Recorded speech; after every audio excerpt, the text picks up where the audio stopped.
Vous êtes sur Osmose Radio et bienvenue dans une nouvelle émission de Tout à fait Thierry, l'émission qui vous parle de vos séries favorites. Comme toujours, il fait beau à Avignon et devinez qui est avec moi aujourd'hui. Devinez, et ouais, on vous le dira pas, devinez. Je vais pas vous le dire, non, bien sûr c'est Clem. Ouais, Clem, bah voilà, je me suis téléporté dans ton émission, voilà. Comme je l'avais dit. Voilà, je me tourne vers la régie pour dire bonjour à Jimmy. Bon. Voilà, je tourne devant. T'es plus un zombie, toi. Eh oh, arnaque. Tu m'as coupé en pleine présentation. Désolé, en plus, t'allais présenter la déesse, la patronne. Vexé, voilà, surtout en plus je Dominique, quoi. Elle me fouettera après. Je salue Dominique. Oui, bonjour. J'arrête pas de dire bonjour ce matin. Oui, mais on te salue tous. Il y a combien d'émissions dans la journée ? 39. Bon, je dis bonjour pour toutes les émissions à venir. Voilà. Et aujourd'hui, pour la première fois dans mon émission, nous avons un invité spécial. Et quel invité, puisqu'il s'agit de Nicolas. Salut, ça va Thierry ? Assez timide. Nico Zombie. J'ai des problèmes avec le micro, ouais, c'est bon. Voilà, Nico, que vous avez pu entendre tout à l'heure dans l'émission du Nord dans la Bulle, qui a pu intervenir avec moi pour justement ton manga High School of the Dead. Exactement. Alors, comment tu te sens pour ta première dans la radio ?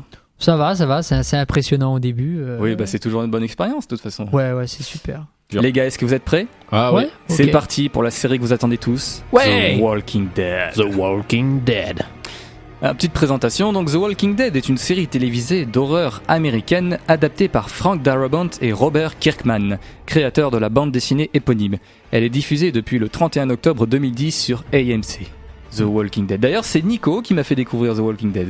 Ouais. Un jour, on s'était tous vus ensemble, il nous a dit « Est-ce que vous connaissez The Walking Dead ?» Je ne connaissais pas du tout. Il m'a montré le premier épisode de la saison 1, je crois que c'était le pilote ou... Ouais, les premiers épisodes, c'est toujours les pilotes, et vraiment le premier, il avait une qualité voilà, vraiment et je super. suis tombé sous le charme de cette série, et j'ai jamais autant apprécié une série. J'avais Desperate Housewives, et là maintenant c'est The Walking Dead qui m'a autant pris aux tripes. Et c'est le cas de le dire. C'est le cas de le dire, ouais.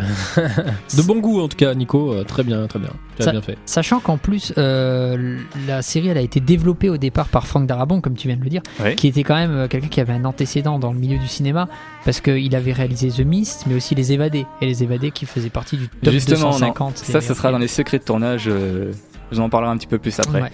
En parlant du synopsis, donc l'histoire se déroule dans notre monde moderne.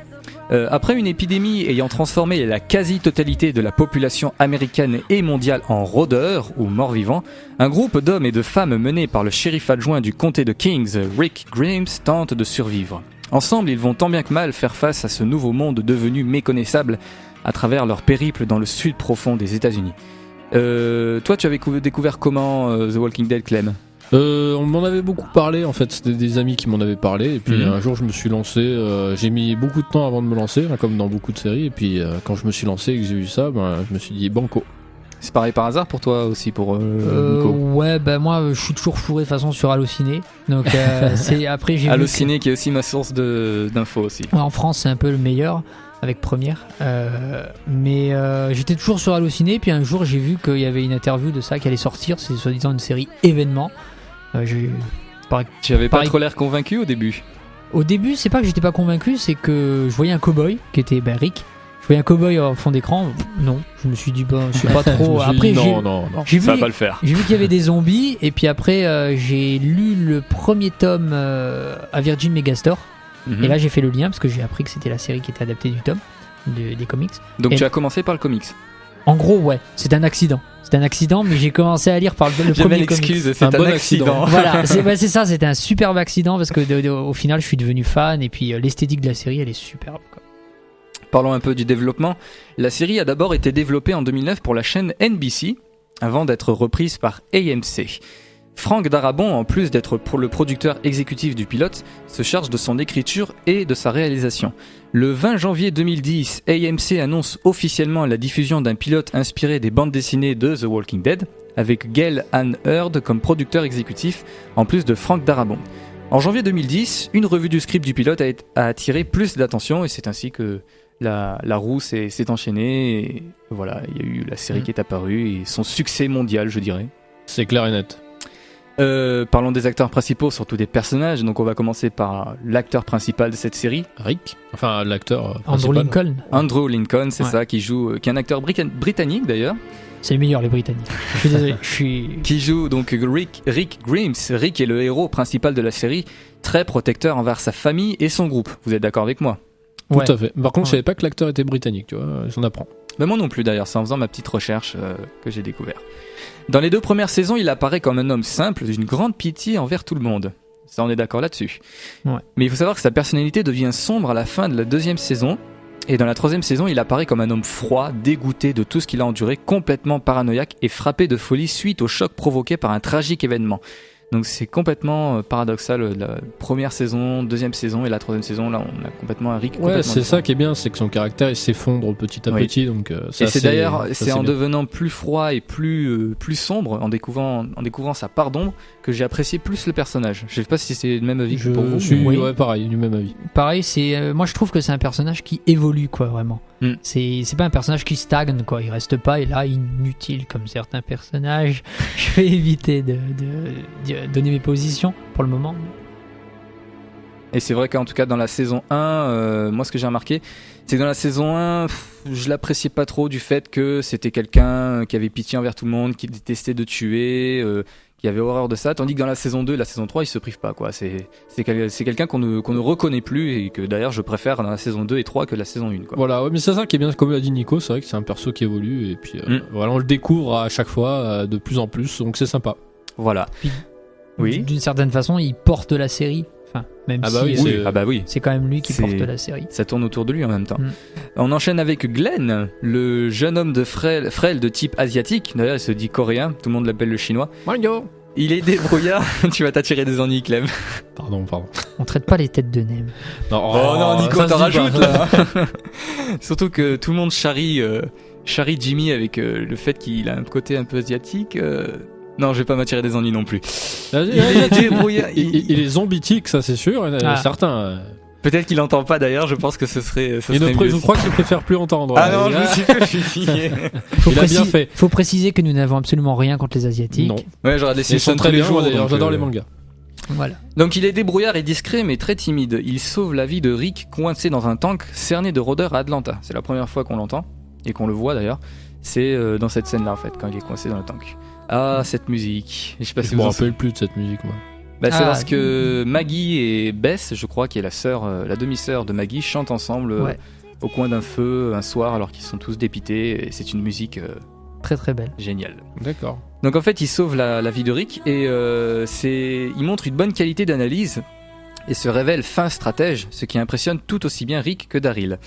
Par ses habitudes discrètes et son habileté, il est tout naturellement le spécialiste des expéditions en ville afin de ramener des vivres, des médicaments, des armes ou des outils divers. Comme vous voyez, à chaque fois, il se porte volontaire pour aller... C'est le plus agile du groupe, on peut clairement le dire, c'est comme ça. Ouais, c'est le plus agile et le plus tenace aussi quand même. Ouais, il est assez tenace, voilà, mais après c'est vrai que c'est un peu le technicien aussi du groupe, c'est ça qui est sympa. Moi je l'aime bien, Glenn. Ouais, je pense que tout le monde l'apprécie parce que c'est quelqu'un qui est. Il évolue simple. aussi, c'est un perso qui évolue. Oui, il évolue. D'ailleurs, sa connaissance de chaque race coursie à Atlanta prouve son utilité pour la survie du groupe. Mais en plus, il faut savoir que malgré toutes les horreurs qu'ils sont en train de vivre, il maintient un enthousiasme pour la vie et ses plaisirs inattendus. Perso, je trouve que c'est le seul qui est le plus enthousiaste de tous. Il essaye, ouais. Oui, il essaye, c'est vrai. Montrant la profondeur surprenante et l'émotion quand le groupe éprouve la tragédie dévastatrice. Voilà, c'est pour ça que je l'apprécie, Glenn, en fait. Puis c'est un jeune aussi, il y a pas mal de jeunes qui peuvent se reconnaître dans le perso aussi. Je pense que la vivacité. Il est un peu geek, il me semble, que je me souviens. Oui. Il est un peu comme ça, proche de l'informatique et des trucs comme ça. Donc finalement assez proche de nous, je pense, d'une certaine génération. Donc c'est assez. Je pense que c'est assez bien. Il dégage une image à laquelle on peut se familiariser facilement. D'ailleurs, je fais une petite parenthèse, je sais pas si vous l'avez peut-être remarqué, enfin moi c'est ce que j'ai remarqué, mais je trouvais que ce personnage ressemblait un peu au personnage dans Left 4 Dead 2. Un personnage qui lui ressemble un peu, c'est le tout jeune. Ah oui, je vois lequel tu veux parler. Oui. Voilà. Nick, non, ou un truc non, c'est pas Nick. C'est pas Nick, c'est.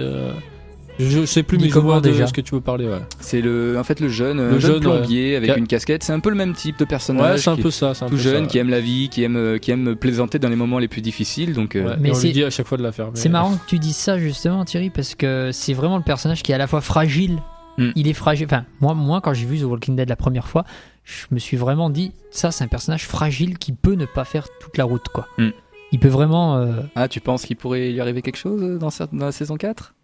Je sais pas, je voudrais pas spoiler. Je suis pas là pour spoiler. Comment tu pourrais spoiler alors que la saison 4 n'est pas encore commencée? Je me demande. Avec des éléments qu'on a déjà, nous, en ayant vu la saison 3. Et... je voulais déjà dire un truc par rapport à son parcours, mais je sais pas si j'ai le droit parce que ça spoilerait un peu, bon, c'est pas très grave. Alors, petit avertissement, il va y avoir un spoil, donc je vous préviens, bouchez-vous les oreilles si vous ne voulez pas être spoilé. Je t'écoute, Nico. Non, mais ce que j'allais dire justement, c'est un des seuls personnages qui vraiment trouve l'amour dans The Walking Dead. Oui, mais je pense pas que ça peut être considéré comme un spoil. On sait pas, c'est pour ça que j'ai hésité, mais on n'en sait pas plus que ça. Et puis après, on peut s'y attendre aussi. Il y a même pas forcément que lui. C'est quelque chose qui peut arriver souvent, je pense, dans une série un peu. C'est un côté, on est souvent seul avec soi-même, un peu torturé. On trouve forcément des fois un petit peu l'amour. Ça tournera forcément autour de ça. Glenn comme un autre. Après, je pense que c'est pas du spoil. Tant qu'on n'en dévoile pas plus que ça. Ouais, mais Glenn, quand même, le traitement qui a filé à Glenn, il bénéficie d'un traitement plus particulier, c'est sûr. Mais c'est à voir. De ce côté-là, voilà. C'est sûr. On est tous d'accord là-dessus. Ouais. On va enchaîner avec le personnage de Shane. Shane, qui est ton personnage préféré, Clem? Un de mes préférés. Pas mon préféré, mais un de mes préférés, c'est sûr. Alors Shane qui apparaît dans la saison 1, qui est le meilleur ami et collègue de Rick au sein du bureau du shérif du Kings County. Il faut savoir qu'il sauve la famille de celui-ci lors de l'épidémie, alors que ce dernier est dans le coma et laissé pour mort, dans sa chambre d'hôpital alors que le chaos s'installe. C'est d'ailleurs lui qui annonce la nouvelle à Laurie et Carl, puis qui va les conduire plus tard en sécurité au camp des survivants de l'Atlanta.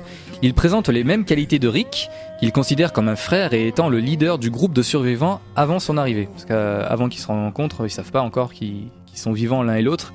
Et c'est Shane qui tient le groupe de survivants, qui est un peu le leader. C'est ça. Voilà. Il a apprécié car il fait beaucoup d'efforts pour comprendre ses compagnons d'infortune et régler leurs différends. Mais cependant, l'arrivée de Rick va tout bousculer dans son... Mais on va pas en dire plus. Je sais pas, c'est du spoil. Elle est sortie en VF la saison 1 ? Bien sûr, quand même. C'est plus du spoil. Il se tape sa meuf, on peut le dire. Voilà, il se tape sa meuf. Tu nous as fait un gros blanc, Clem. Oui, donc on va le dire puisque tu t'es lancé là-dedans. Shane en fait entame une relation avec Laurie, la femme de Rick, mais en même temps il pensait qu'il était mort. Donc, relation très courte d'une nuit. Ça dure un peu plus longtemps que ça quand même. Non, la relation elle est vachement courte dans le. Je sais pas, après tu te passes de quoi? Par rapport à quoi? Par rapport aux comics ou par rapport à la série? Par rapport à la série. Parce que par rapport à la série, la relation elle est vraiment. Entre Shane et Laurie. Ouais, très courte. Mais Laurie elle se sent coupable dès. Ouais, c'est sûr. Non, mais après, je veux dire, ils sont ensemble depuis quelques temps quand même, depuis quelques semaines. Je sais plus le temps que Rick il est dans le coma ou dans le truc qui se réveille et tout. Je pense qu'ils avaient quand même entamé une relation. Ils avaient entamé une petite relation. Ça dure pas qu'une nuit, je pense. Ça dure. Moi je sais pas parce que franchement, d'après ce que je me souviens de la première saison et du comics. Parce que même on voit que, dans la série, personnellement, je trouve qu'on voit il y a des sentiments assez profonds qui se sont installés surtout entre Carl qui apprécie de plus en plus Shane. Donc ça crée des liens et ça permet d'avoir. Je pense pas que c'est faisable en une nuit. Après, peut-être, je sais pas. Je sais pas, moi je trouvais que c'était vraiment court le laps de temps. C'est surtout par là où je te suis, Clem et Thierry aussi, c'est que on voit bien qu'il reprend le rôle du père. Enfin, il essaie de reprendre le rôle du père en même temps qu'il assume le rôle de leader du camp. En fait, il faut savoir que Shane a toujours eu des vues sur Laurie même avant que Rick soit mort. Qu'il l'annonce quoi. Il avait toujours des vues sur sa femme, donc disons que ça a un peu avancé les choses. Ça le fait qu'il disparaisse. Clairement avancé les choses. On va passer sur Daryl Dixon. Le perso préféré de Nico. Non, pas du tout. Oui, je vais t'embêter, Nico. C'est mon personnage préféré. Je suis désolé. Au début, je trouvais que c'était un personnage un peu nauséabond, comme tout le monde pouvait le penser, mais avec maintenant qu'il a un peu le côté des gentils, c'est mon personnage préféré, personnellement. Mais il a toujours été un peu neutre. Il prend vraiment le parti de Rick en général. Mais c'est ça qui est appréciable chez lui, c'est qu'il a ce côté un peu neutre, donc il fait ni partie des bons, ni vraiment des méchants. Il est un peu pour son camp et puis pour celui de son frère, qu'on t'en parlera, je pense, après. Donc ça, c'est ça qui rend le perso assez intéressant. Donc c'est le jeune frère de Merle. C'est un rustre, une tête brûlée efficace, mais au caractère difficile qui arrive cependant à se contenir et à coopérer rapidement avec le reste du groupe. Il se révèle alors être un élément indispensable face aux ennemis, rôdeurs ou vivants. Il possède la meilleure des armes en cas d'attaque de morts-vivants. Son arme de prédilection, une arbalète à la fois précieuse, furtive et silencieuse avec des carreaux réutilisables et d'une émission sonore très basse, voire inaudible. Ce qui est aussi intéressant dans le personnage, je trouve, de Daryl, c'est que au tout début, il évolue vraiment dans l'ombre de son frère. tu vois qu'il y a une évolution. Il est toujours dans l'ombre. C'est le petit frère qui essaie d'être un peu comme son grand frère, mais il n'y arrive pas vraiment et il est toujours plus gentil, comme il dit Clem, c'est ça, il est toujours beaucoup plus souple que son frère. Ouais. Son frère, lui, c'est un vrai dur. Hein. Ah, son frère, c'est un dur. On en parlera justement après. Il est aussi le chasseur attitré du groupe. Au début de la série, il lutte constamment avec ses propres insécurités. C'est lui qui souvent ramène la nourriture parce que comme il a une arbalète, ça le permet de chasser, et surtout de tuer silencieusement parce qu'il faut savoir que les rôdeurs sont attirés par le bruit. Ouais, tout à fait. Ouais. Comme dans beaucoup de films aussi. Hein.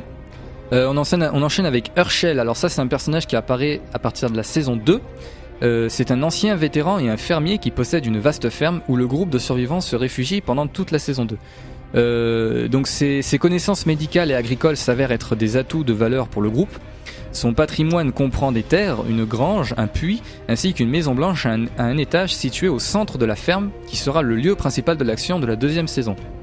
Qu'est-ce que vous en pensez de ce personnage ? J'ai de l'affection, mais sans plus. C'est pas mon perso préféré, mais j'aime bien la manière aussi dont il évolue. Et toi, Nico C'est un personnage qui est assez intéressant, un peu comme Clem. Il est aussi un peu torturé, lui, un peu comme Shane. On n'en a pas parlé bien tout à l'heure. Surtout que c'est un homme pieux qui a élevé ses 2 filles, donc voilà. Maggie et Bess, dans le respect de la religion. Justement, la religion et ses compétences médicales se révèlent fort appréciables pour le groupe au fil du temps. Je vais revenir sur la religion parce qu'à un moment, il y a un grand combat entre Herschel et le monde de maintenant, parce qu'en fait, il n'y croit pas. En fait, il pense que ce sont des démons. Oui, voilà, il est un peu trop pieux. C'est un homme, c'est un fervent croyant, mais c'est aussi un homme de science parce que c'est un médecin, on l'a dit.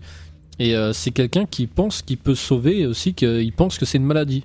Et qui pense qu'il peut sauver ces gens, donc on n'en dira pas plus sur la saison 2, je spoilerai pas trop. Ouais, sinon ce serait du spoil, ouais. Mais voilà, il a cette nécessité pour lui, c'est un peu sa raison de vivre à l'heure actuelle. Il est très croyant, donc sa foi le garde en vie, comme ses enfants.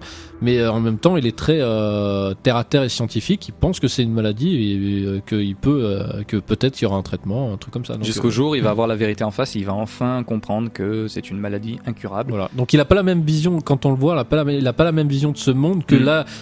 Rick et Shane, eux, ils ont une vision totalement différente de ils sont un peu plus ancrés dans la réalité, en tout cas. Ouais. On enchaîne avec Maggie, qui est la fille de Herschel.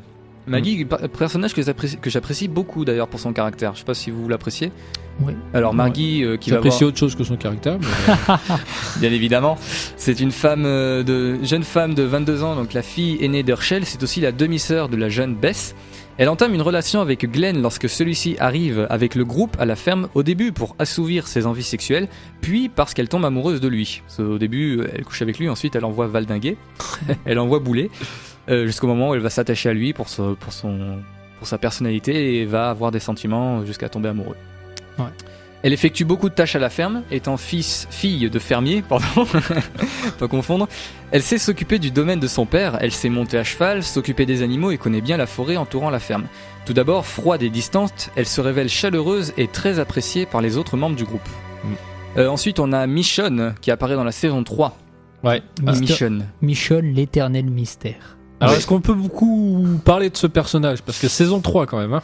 Ouais, on peut en parler sans vraiment en parler. Ouais. Voilà, elle est extrêmement déterminée, solitaire et très forte mentalement. Elle voyageait seule avec 2 rôdeurs. Bon, est-ce que ça c'est pas vraiment un spoiler dire qu'elle voyageait avec des rôdeurs avec des bras coupés pas vraiment... C'est ça peut être utile. Ouais, c'est un petit spoil, mais c'est pas. Voilà, elle s'en sert comme bagage en fait. Ouais. Voilà. Mais on ne dira pas plus là-dessus. Et elle manie un grand katana blanc avec efficacité contre ses ennemis, qu'ils soient humains ou rôdeurs. Ce qui est très intéressant à noter sur Michonne, c'est que contrairement aux comics, je sais pas si tu veux que je parle des comics tout de suite. Ah bah bien sûr. Ouais. Contrairement aux comics, en fait, elle est beaucoup plus soft dans la série que dans les comics. Dans les comics, c'est une allumeuse de première. Ah oui. Et je lui dis allumeuse, je suis vraiment gentil. Censuré. Je m'auto-censure. Il faut y voir surtout le comics. Pour toi, Clem. Ah ouais, je suis pas très comics, mais pourquoi pas parce que c'est vrai que dans la série, moi j'en parlerai pas trop de son caractère, j'ai pas trop envie de spoiler. Mais c'est vrai que voilà, par rapport à dans la série, ça a rien à voir. Hein. Ça a rien à voir. Dans le comics, pour te dire, elle arrive, elle voit un autre beaucoup gars. Beaucoup de changements entre le comics et la série. Voilà. Quoi. Ouais. Elle voit un autre gars dans le comics ouais. toujours. Elle se le fait. Quoi. Voilà. c'est même un peu plus hard que ça, mais bon, j'en dirai pas plus. Je vais lire le comics. Mais j'étais vraiment choqué de voir en fait la différence du ton du personnage entre Michonne de la série et Michonne de. Bah en même temps, c'est vrai que des fois ils essaient de faire en sorte que ça ne se ressemble pas pour qu'il y ait quand même une préférence. Et puis après, entre une vraie actrice peut-être et puis un personnage qu'on dessine, c'est peut-être pas pareil non plus. On peut peut-être se permettre des choses qu'on peut pas forcément dans la vraie vie ou avec des vrais acteurs. Donc. C'est ça. Pour le coup, j'étais surpris. Ouais. Très bonne surprise. On passe sur le gouverneur, ton personnage préféré, Nico. Ouais, un de mes personnages préférés qui est aussi lui aussi très très très très différent du autoritaire et charismatique ce personnage. Ouais. Interprété magnifiquement par David Morrissey, qui est un acteur lui aussi anglais. C'est vrai. Ouais, anglais. Pour la petite anecdote, il est marié avec une comédienne, je crois, qui est la petite fille ou l'arrière-petite fille de Sigmund Freud. Oui, c'est vrai, oui, je confirme. Ouais. J'ai fait ma petite recherche là-dessus et j'avais vu. Voilà. Donc il est l'antagoniste principal de la saison 3, il sait se faire obéir de ses hommes et sait convaincre ses interlocuteurs par la parole ou par la force. C'est un beau parleur quand même. C'est un homme dérangé qui est le leader de la ville fortifiée de Woodbury. Les citadins ignorent ses sinistres motivations et beaucoup de ses lourds secrets. Je ne vais pas en dire plus, je ne vais pas spoiler, surtout parce que voilà, il faut en fait, on parle pas mal de la saison, enfin on en parle pas mal quand même de la saison 2 et 3, je trouve, là, pour ton émission. Moi je pensais que tu allais te centrer sur la saison 1 et 2, mais en fait, si au pire on peut... Ouais, justement, c'est un peu... Parce que là on parle des personnages, et les personnages en fait principaux, en fait disons que j'ai choisi les personnages qu'on voit souvent en fait, le plus souvent. Ouais. Non mais c'est bien. Bon bien sûr il y a Carl qui est le fils de Rick. Qui évolue aussi, hein, après on l'aime ou on l'aime pas, mais il évolue d'une certaine manière. Par rapport au gouverneur, je reviens toujours, je vais embêter mon monde avec les comics et la différence entre les deux. Il y a aussi une énorme différence entre le comics qui, moi je trouve, est bâclé, le personnage du gouverneur est bâclé, alors que celui de la série, celui de la série, il est vraiment nickel. Ah ouais. Le gouverneur du comics, en fait, c'est vraiment quelqu'un de, il est présenté comme directement austère, tu vois. Ah oui. Ouais, carrément austère, les cheveux longs, le bandeau de pirate dès le départ, la barbe. Bah en même temps, le comics c'est un bras en moins. C'est tout ce qui est. Ouais, c'est plus tard, et il n'y a pas que le bras qui est en moins. Ouais, on n'en dira pas plus. Peut-être que ce sera des surprises pour la saison 4, va savoir. Pour ceux qui veulent lire le comics, allez-y. Hein. Mais dans la série, il est vraiment. C'est quelqu'un de classe, il fait même penser à de la haute société. Bon, quand on le connaît, l'acteur qui est quand même assez quelqu'un de. C'est posé, c'est un British. Hein. C'est vrai. Il a toujours cette classe d'anglais. Il y a une certaine prestance, c'est vrai. Ouais, c'est un truc de malade. Mais par contre, je déteste le personnage du gouverneur, par contre. Ah ouais ? Ouais, j'aime bien l'acteur, mais... Quand on déteste un personnage, en général, c'est que l'acteur joue super bien. Ouais, mais c'est... ouais, c'est vrai, non, mais c'est vrai, t'as raison. Mais c'est vrai. Voilà, j'ajouterai pas plus. Ça m'a fait l'effet, perso, avec Shane. Shane, j'ai détesté le personnage de Shane, mais l'acteur, je peux que l'acclamer haut et fort, parce qu'il a réussi à me faire détester un personnage, et quand on arrive à faire détester un personnage, c'est vrai. Pour ce qui est du personnage du gouverneur, moi je l'appréciais beaucoup, justement parce que c'est un personnage sombre. J'adore tout ce qui est les personnages sombres, méchants, les anti-héros, tu vois. Ouais, c'est sûr. C'est peut-être pour ça que je l'apprécie. Pas plus que Daryl, parce que même s'il est pas anti-héros, voilà, je trouve que c'est quelqu'un un peu sombre, solitaire, voilà, c'est mon kiff tout ça. Je sais pas ce que t'en penses, mais je sais pas si tu vas partager mon avis, mais les personnages sombres qui sont travaillés. Je sais pas ce que t'en penses. Oui. Des personnages sombres, mais vraiment pas que sombres pour être sombre pour être travaillé. Ouais. T'en penses quoi toi, Clem ? Pareil. Ouais. Tout à fait, je dirais. Tout à fait. T'as le méchant type, le méchant que tu peux voir dans les films ou quoi. Je vais détruire le monde. Bon, ça c'est nul. Ouais, mais après c'est vrai que t'as des méchants avec une certaine profondeur qui sont. Voilà. Ça c'est vrai que c'est toujours mieux, quoi. C'est plus appréciable. Déjà, le personnage a un peu plus de bagou, quoi. Tu l'as dit tout à l'heure, une prestance. Ouais, la prestance. Tout est dans la prestance. Tout est dans la prestance, exactement. Mais chaque personnage a son point qui puisse attirer l'attention. Par exemple, il y a aussi comme personnage Carole. Je sais pas si vous voyez celle qui a les cheveux courts. Celle qui a les cheveux courts. Au début, j'y attachais pas vraiment d'importance, et au fil des saisons, j'ai apporté beaucoup d'importance à ce personnage.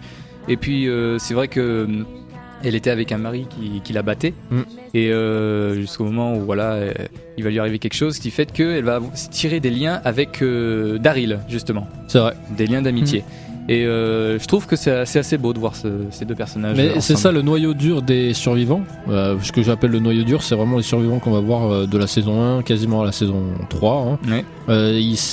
Souvent, ils évoluent bien de la saison 1 à la saison 3. Les caractères changent, les affinités changent. Il y a beaucoup de choses qui changent. Et ça, c'est toujours sympathique à voir. Donc, ouais, Carole, elle en fait partie aussi. J'ai de l'affection aussi pour Carole. Donc il y a Laurie aussi, la femme de Rick, mais voilà, personnellement je n'apprécie pas trop ce personnage. Moi je trouve qu'elle présente juste un intérêt pour le triangle amoureux de la saison 1 et 2. Sinon, franchement, rien. À Péricube, c'est tout. Voilà. On est tous d'accord, on enchaîne. À Péricube, aux ombons. Andrea. Aux ombons. Andrea, vous vous souvenez de la j'aime beaucoup Andrea. Rebelle. Ouais. La mèche rebelle. Voilà, la mèche rebelle. Non, mais j'aime bien. Qui est un personnage qui apparaît de la saison 1, qui est toujours d'actualité d'ailleurs, jusqu'à la saison 3. Et c'est un personnage que j'apprécie pour sa ténacité et son caractère, quoi. Pas tout le monde l'apprécie, hein, ce perso. Hein. Mais moi, alors au début sans plus.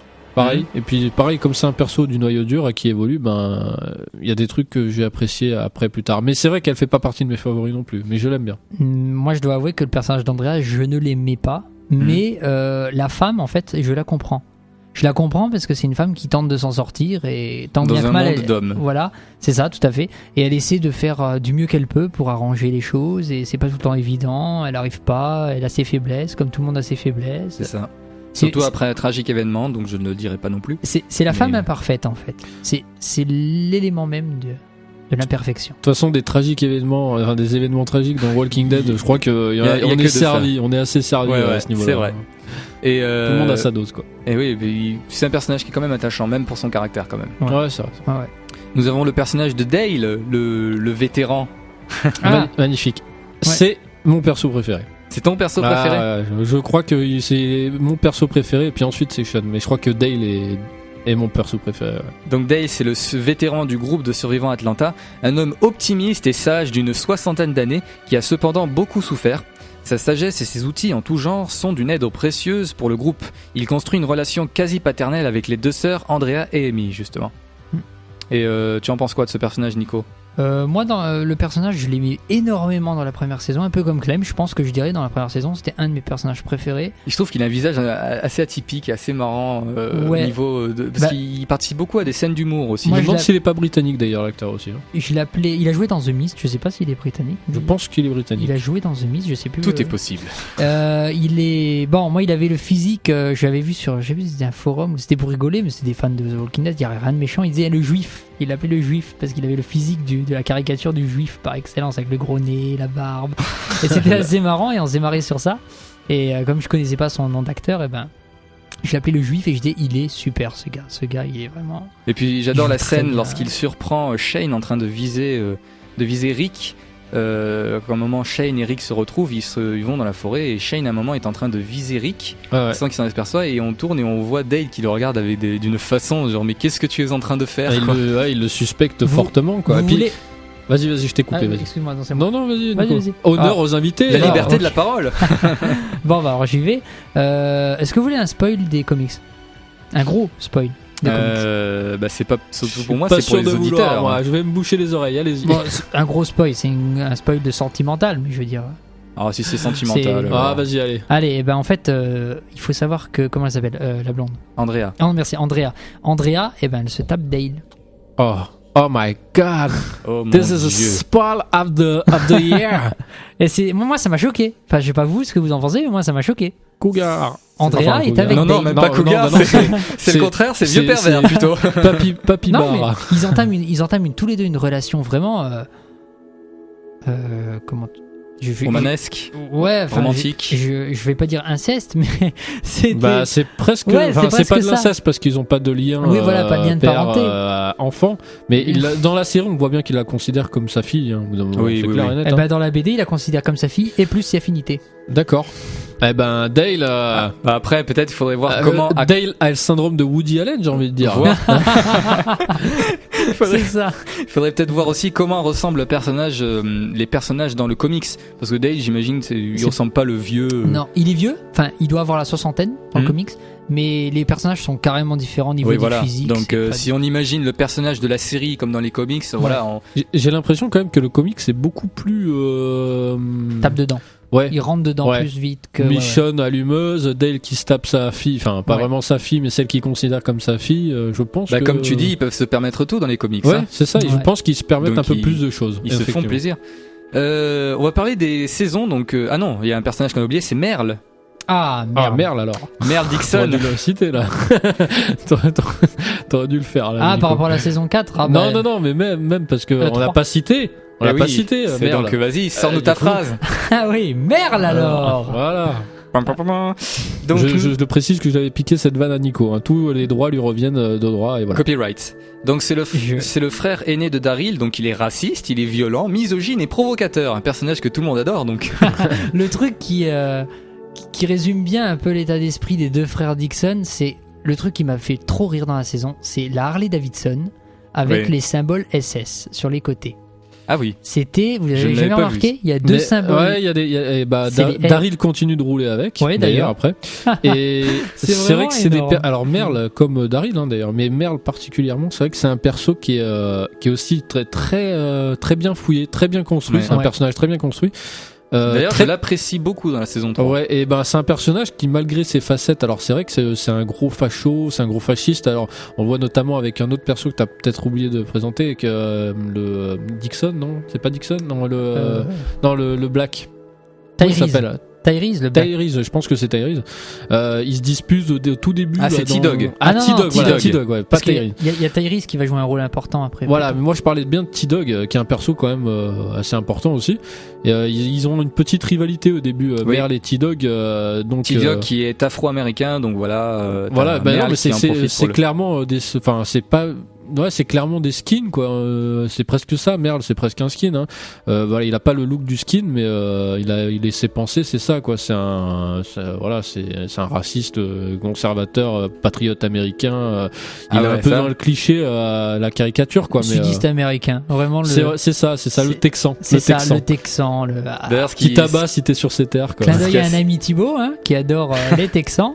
Ouais, qui adore les Texans. On lui fait un coucou d'ailleurs. Coucou à Thibaut. Mais on peut signaler un truc important avec Merle, c'est qu'il aime vraiment personne sauf son petit frère quoi. Ouais. C'est le noyau. Même si voilà, c'est son frère, mais il s'empêche pas de le charrier ou de le le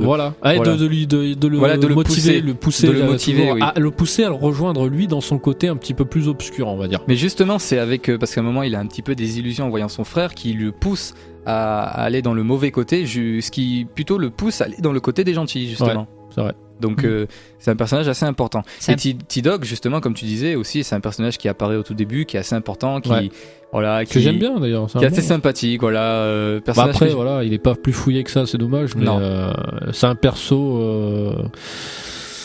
C'est un perso de passage, enfin pas de passage, mais un perso de groupe quoi. Voilà, il suit le groupe et puis il lui arrive des trucs, mais c'est vrai qu'il est pas plus fouillé que ça, c'est dommage. Mais pour revenir à Merle, c'est quelqu'un qui sait très bien s'adapter. Il apprend à s'adapter. Oui. Où qu'il aille, quoi qu'il fasse. Même si peu de gens l'apprécient où est-ce qu'il s'adapte. Mais pour la petite information, Michel Rooker, qui est, je crois, l'acteur Michel Rooker, c'est ça ? Michael, je sais pas comment ils disent. Il va jouer dans le prochain film de Marvel, Guardians of the Galaxy. Ah oui ? Normalement, ouais. Ça en donc, voilà, les fans de Marvel seront ravis peut-être. Voilà, donc si vous avez l'occasion. The Walking Dead aussi. On va parler un peu des saisons au niveau des épisodes, parce qu'on a parlé des personnages mais pas des saisons. La première saison est composée de 6 épisodes, donc la deuxième de 13, la troisième et la quatrième saison seront composées, parce que la quatrième n'est pas encore arrivée, seront composées de 16 épisodes. Youpi. Ouais. Donc la première saison, en fait, ils l'avaient faite parce qu'ils n'étaient pas sûrs que ça marche, donc ils avaient fait un moins, et c'est une série qui est géniale dans le sens où elle a pratiquement aucun budget. Ouais. Très peu de budget. Donc dans la première saison, en fait, elle introduit le personnage de Rick, qui se réveille à l'hôpital après un long coma de plusieurs mois. Il découvre avec effarement que la population entière, ravagée par une épidémie d'origine inconnue, est envahie par les morts-vivants, ou les rôdeurs, si on peut les appeler comme ça. parti sur les traces de la femme et de son fils, Rick arrive à Atlanta où, avec son groupe de rescapés, il va devoir apprendre à survivre et à tuer. Donc ça, c'est dans la saison 1. Dans la saison 2, là c'est un peu plus différent. Donc le groupe de survivants mené par Rick tente de survivre dans un monde envahi par les rôdeurs, arrivant dans une ferme et découvrant peu à peu les éléments expliquant l'épidémie. Donc ça démonte un peu l'intrigue de l'épidémie, comment ça est survenu. Ouais, et puis dans la saison 2, c'est là qu'on apprend le truc, pour moi, un des trucs les plus importants de la série. Ah ouais. Ou dans la saison 1, peut-être la fin de la saison 1. Fin de la saison 1. Fin de la saison 1, autant pour moi. Oui, la fin de la saison 1, lorsqu'il est dans le CDC. C'est ça, tout à fait. Voilà, le centre de recherche avec le docteur qui lui apprend quelque chose que vous saurez en regardant la fin de la saison 1. Pour la 3e saison, en fait, elle ne reprend pas directement l'histoire là où les événements de la 2e saison se sont arrêtés, mais quelques mois plus tard, après l'hiver, alors que le groupe erre dans un monde hostile sans vivre ni endroit sûr où se reposer. Ils arrivent dans un grand pénitencier entouré d'une grande clôture, voyant là un endroit propice à leur établissement définitif, plutôt que de survivre sur les routes ou se rendre à Fort Benning. À force de se déplacer, ils prennent des risques en fait. Bah ouais. Et cependant, la prison est remplie de rôdeurs, donc ils doivent se battre pour s'installer et obtenir un peu de sérénité. Mais il y aura aussi d'autres événements qui vont... Il y a Robert Kirkman, qui est le créateur de la série en comics et scénaristique. Il a déclaré que cette série, en fait, elle avait pour but de montrer que personne n'était à l'abri nulle part. Donc c'est pour ça qu'il change beaucoup d'endroits. Et je pense qu'il faut s'attendre à ce qu'il y ait beaucoup d'autres déplacements dans les saisons à venir. Oui, normalement, ils seront dans un autre endroit dans la saison 4. Et voilà. D'ailleurs, les zombies seront plus... Enfin, les zombies... faut pas dire zombies. Les rôdeurs seront plus féroces et plus dangereux. Oui, ils ne disent pas zombies. D'ailleurs, c'est dans les secrets de tournage qu'on va enchaîner, d'ailleurs, les secrets de tournage. C'est assez important. Enchaînons. Faut savoir que le pilote de la série a été proposé le soir d'Halloween. Bien. Je sais pas si vous le saviez. Ils ont bien calculé leur coût. Voilà, faut bien calculer le coût. Lors du lancement de la série, il y a eu des marches de zombies qui ont été organisées dans 26 villes du monde, partant de Hong Kong à Los Angeles. T'as dit zombies. Oui, des zombies. Pour ce qui est de la musique de la série, c'est Burr McCreary, qui est un habitué de la science-fiction. Il a travaillé auparavant sur Battlestar Galactica et Terminator, les chroniques de Sarah Connor. En ce qui concerne le générique, en fait, je voulais dire que le générique visuel, c'est les mêmes créateurs qui ont créé le générique visuel de The Walking Dead et qui ont créé le générique visuel de American Horror Story, les 2 saisons. Et c'est eux, en fait, qui ont déclaré qu'une fois qu'on aurait vu les saisons de chaque chaque saison d'American Horror Story et de The Walking Dead, on saurait expliquer les images du générique. Donc il faut aussi à suivre. La série est tournée essentiellement à Atlanta, dans l'état de la Géorgie, et sa campagne alentour. Il s'agit également du lieu principal dans lequel se déroule l'action de The Walking Dead. Faut savoir aussi qu'en 2012, un jeu directement adapté des comics sort dans le commerce, un deuxième intitulé The Walking Dead Survival Instinct. Je sais pas si vous en avez parlé un moment avec Génération Vidéo, peut-être que vous en parlerez un jour, pas encore. Peut-être que ça va venir un jour.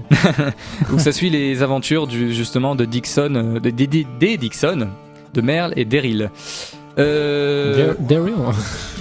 Les figurants choisis pour incarner les zombies dans la série reçoivent une formation avant de tourner afin de s'assurer une uniformité dans leur comportement et leurs gestes. Formation de zombies. La Zombie School, ça s'appelle. Est-ce que vous avez vu dans le pilote du tout premier épisode, le tout premier marcheur que Rick tue forme sur son t-shirt un crâne qui sourit avec son sang. J'ai pas fait gaffe. Alors le tout premier pour moi c'est la petite fille. Hein. C'est ça. C'est ça ? C'est elle ? Normalement ça forme un crâne qui sourit sur un t-shirt lorsqu'il tue le personnage. Ouais. D'accord. Donc c'est à surveiller. Donc dans la série, jamais le terme zombie n'est prononcé en version originale. Donc d'autres mots comme le plus populaire The Walkers, qui veut dire rôdeurs, sont préférés. Les marcheurs, les rôdeurs. Un choix artistique. Ouais, et aussi parce qu'en fait, beaucoup de films de zombies ou de séries de zombies font évoluer les personnages dans un monde dont ils connaissent pas les zombies.